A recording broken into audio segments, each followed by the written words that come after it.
Allopathy అలాంటివి use చేసినప్పుడు ఏంటంటే, మీరు చెప్పినట్టు నిజంగా అందరికీ కంప్లీట్ తగ్గుతుందని అనుకుంటారు. సర్జరీ గాని ఏమన్నా అయిపోయాక ఎక్కువ మెడిసిన్స్ యూజ్ చేస్తూ ఉండాలి.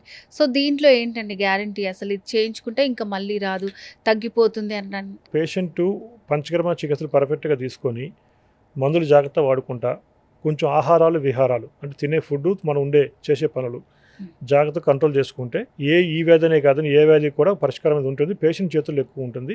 కాబట్టి పేషెంట్ కూడా డాక్టర్ చెప్పినట్టు సిన్సియర్‌గా ఫాలో చేయగలిగితే మాత్రం పార్కిన్సన్స్ వ్యాధి నుంచి ఒక శాశ్వత పరిష్కారం పొందవచ్చు.